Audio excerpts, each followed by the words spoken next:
नमस्कार मित्रों, जय श्री सीताराम।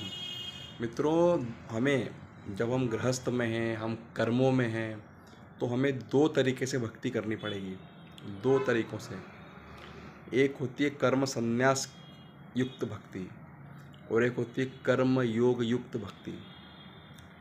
संत कहते हैं कि जब हम अपने कर्म से कुछ समय निकाल के अलग से एकांत में शाम के समय या सुबह के समय, जब भी हमें ऐसा वातावरण मिले कि हमें उस समय बिल्कुल हम और हमारे भगवान, वो उनके पास हम बैठे हैं और कोई भी नहीं है उस समय, बोले आधा घंटा 1 घंटा ही सही, तो उस समय हमें साधना करनी चाहिए। नाम जप, कोई गीता भागवत रामायण का अध्ययन, तो वो साधना, वो एकांतिक साधना है। आधे घंटे 1 घंटे की सही, अगर आपको ज़्यादा समय नहीं मिल रहा तो वो आप करिए। वो होती है कर्म संन्यास युक्त साधना। और दूसरी है कर्म योग युक्त साधना।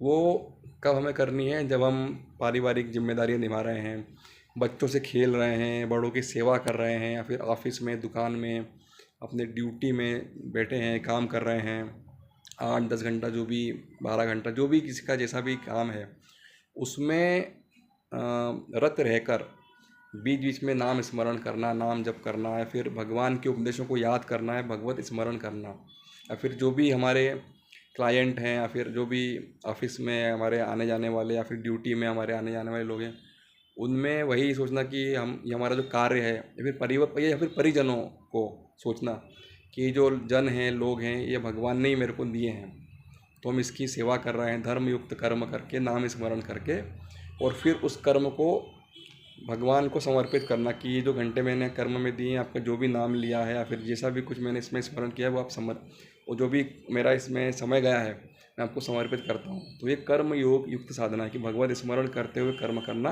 उनका नाम स्मरण करते हुए कर्म करना, ये कर्म योग युक्त साधना है। दूसरी जो है कर्म संन्यास युक्त, कि कुछ समय अलग से निकाल के, एकांत में निकाल के भगवत आराधना करना।